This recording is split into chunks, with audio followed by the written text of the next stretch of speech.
przeważnie to nagrywam, jak mam właśnie włosy tłuste, one się wtedy świetnie źle układają, a te są czyściutkie i ładnie, takie piękniutkie. I ogolone jeszcze, masakra, bez sensu.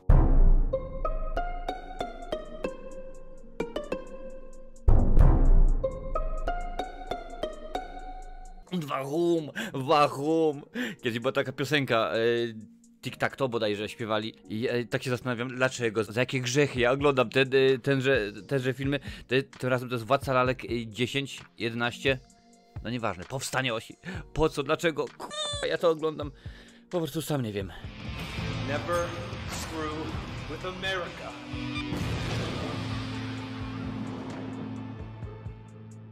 Ta część jest to bezpośrednia kontynuacja poprzedniczki, czyli no mówmy się, dobra, 9, bo Charles Band, czyli producent stwierdził, nie, był robiony Demonic Toys, ale to nie jest w nurcie.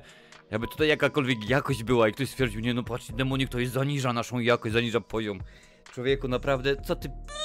Ale stwierdził, dobra, więc to jest 11, to jest 11 część chronologicznie, ale ogólnie jest to dopiero 10 część. Axis Rising, czyli oś powstaje.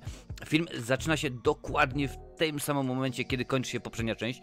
Scena ta sama, może 2 sekundy dalej, może 2 piwa dalej, no nieważne. W każdym razie ktoś stwierdził, okej, robimy dalej i nasi główni bohaterowie, aha, bo zapomniałem powiedzieć, zdradzam fabułę od A do Z, żebyś nie płakał, nie płakała. Nasi bohaterowie biegną i tak nagle oglądam, mówię, zaraz. Kto to jest? Ale przecież to nasi bohaterowie, ale to nie nasi bohaterowie. Okazało się, że wymienili kobietę i wymienili chopa. Dali im inne ciuchy. Ale to my te sami jesteśmy. Tylko po to, żeby ich od razu w pierwszej scenie. Się zastanawiamy, co to jest, po co? No pewnie tam ci obejrzeli poprzednią część i powiedzieli, oj ja cię kręcę, a mogłem wystąpić w Koronie Królów, a ona mówi, a ja miałem zagrać w maść na hemoroidy i wybrałem tą część, po prostu i stwierdzili, dobra, dziękujemy, spadamy. No i mamy na ziolu, oczywiście na zioli, no i w tym momencie jak najbardziej kradną lalkę, bo chcą zrobić swoją formułę, żeby mieć super żołnierzy, ja, das ist schön, of course, natürlich, jawohl, i tak dalej, eksperymentują, jeden z profesorków eksperymentuje, okazuje się, że powstają zombie, jest to im troszeczkę jakieś kaszki, jakieś owsianki nałożyli na... Nie wiem, czy to jest jakiś student po juwenaliach, czy to jakiś ziomal, który po prostu ma być. W każdym razie mamy tych studentów. Oczywiście tam próbują coś tam zrobić, próbują hardkorowo, musimy rozwalić, musimy ich zniszczyć. No ale oczywiście nie udaje się. Nasz główny bohater, on ma dylemat moralny. Ja się zastanawiam, ja nie wiem, czy ja jestem dobrze, czy ja słusznie postępuję, bo ja chciałem dobrze, ale mi to nie wychodzi. Cudna gra aktorska, prawda? Cudna. Nie ich, moja. Do ich dopiero dojdę. Także ogólnie to wszystko jest cudne, rewelacyjnie. No jak możesz się domyśleć, nie udaje się. Łapią naszego bohatera, ale potem pokazuje się jedna lalka, druga trzecia lalka. Tutaj wiedzisz, tutaj śmiga z jasno, możesz sobie patrzeć, jak to się pojawia. I elegancko stwierdzałem, dobra, jest cudnie, jest super, ale...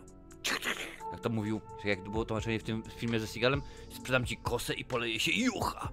Tak rzeczywiście było. I oczywiście nasi bohaterowie wygrywają. Nie Polska. Co tam Ameryka, tak? Bo to Amerykanie byli tam, a kręcone gdzieś tam było. Gdzieś niekoniecznie. I taka jest piękna fabuła tego filmu. Cudnie to brzmi. Cudnie się... Nie, to nie brzmi cudnie, to nie ogląda się z tym, co ja... Po prostu to jest film, którego nie możesz, nie musisz, nie powinieneś oglądać, bo to jest część oficjalnie 10, 11, a jeszcze zostały 4 do omówienia. Tylko jedna na szczęście do obejrzenia. Dobra, zacznę od pozytywów. Nie ma, patrz, nie ma, same minusy normalnie, kropy i bzdura na bzdurze. Jak najbardziej, tradycji stało się dać, będę się posiłkował moimi notatkami. Fabuła jest szczątkowa, no jakiś tam pomysł był. Zarys ktoś tam stwierdzili, że dobra, bo ogólnie ten film jest to środkowa część trylogii Axis, czyli oś. I to rzeczywiście miało niby wyglądać fajnie, super świetnie. Po prostu odbija mi się czkawką cały czas i nie da się tego oglądać, więc sobie daruj. Chciałbym powiedzieć coś więcej o tym, o aktorstwie, bo rzeczywiście mnie zaskoczyło, aż tutaj sobie nawet kliknę. Oczywiście, że tak, posiłkuje się IMDb, jak dobrze o tym przecież wiesz. No i tak, aktor... Pięknie to wygląda. Naprawdę pięknie, jak oni mówią z tym niemieckim akcentem i w ogóle, i nagle patrzę, a pięknie, to jest taka cudowna katastrofa. Brad Potts, on właśnie gra tego żołnierzyka w tymże filmie, stwierdził, byłem marynarzem, pływałem na statkach i w ogóle, więc stwierdziłem, że przekuję te ważne doświadczenia na ten film. No i mu nie wyszło. Naprawdę. Zastanawiałem się, okej, facet w porządku, jest Marines, on ma tu swoje dylematy wewnętrzne, zastanawia się. Czy kolory się miesza z białym, czy to można wybrać, czy nie? Nie wiem. Tak, takiego rodzaju to jest gra aktorska. I po prostu on nie przy...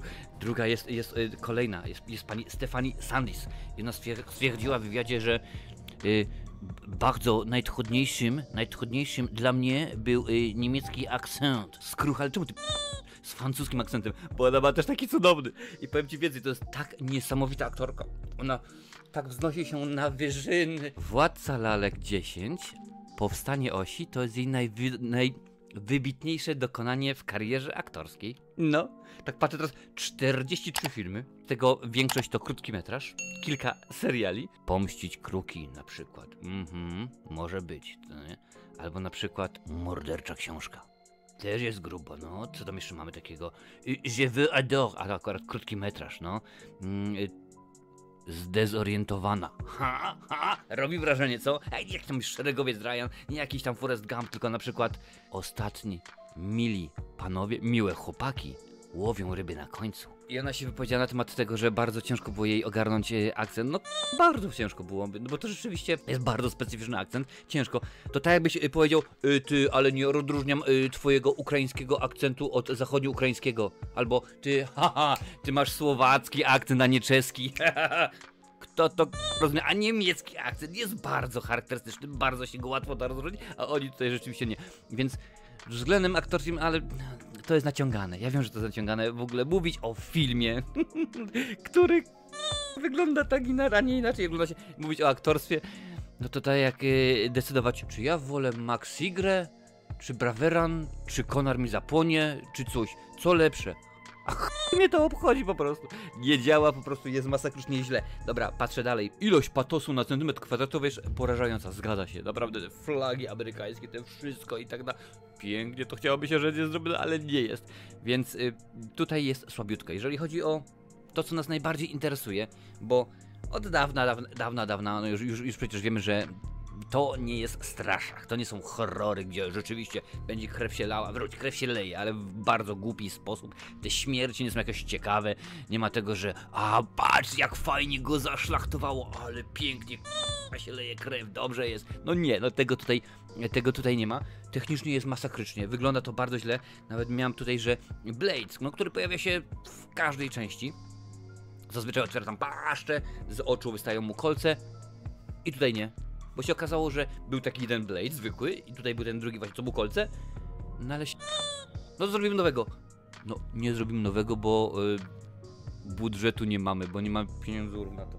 Masakra, po prostu masakra. Dodatkowo pojawia się Blitzkrieg.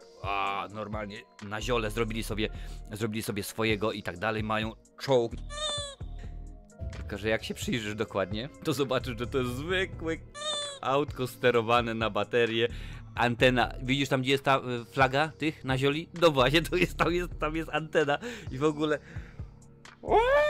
wyć się chce, naprawdę wyć się chce.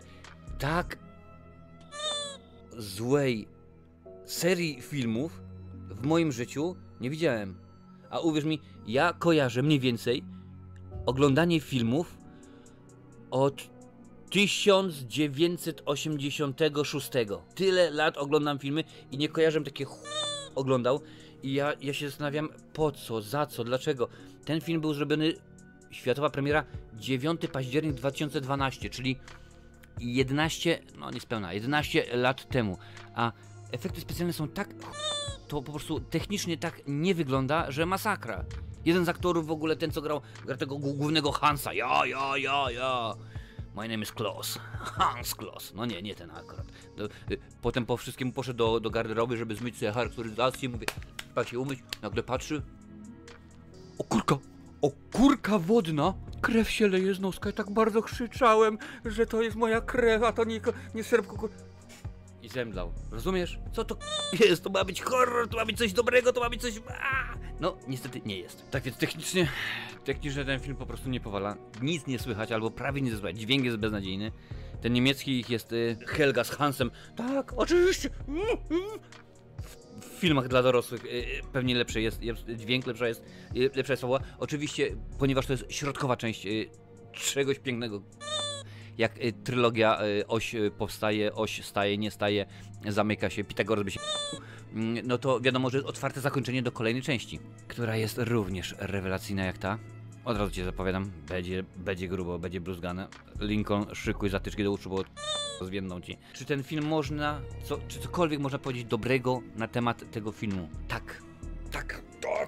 Jest jedna dobra rzecz. Nigdy w życiu już go nie obejrzę, ponieważ to są oczywiście bluzgane, dokładnie wiesz, że odradzam ten film. Odradzam. Stempel skrucha. Po obejrzeniu tego filmu będziesz miał mniej mózgu w mózgu. Nie oglądaj, nie oglądaj.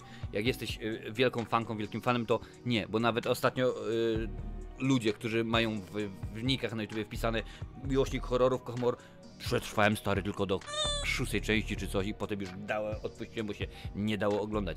No właśnie, a ja obejrzę wszystkie 15 części. Ten i pozostałe bluzgane recenzje miał wątpliwą przyjemność montować Lincoln. Zaraz ci będzie link do jego kanału, sprawdź, zobacz, co się u niego dzieje, a jak jesteś naprawdę hardkorowy, lubisz i tak dalej, to zaraz tutaj, z tej strony będą inne bluzgane i władcy marionetkowe recenzje, zobacz sobie, a ja idę sobie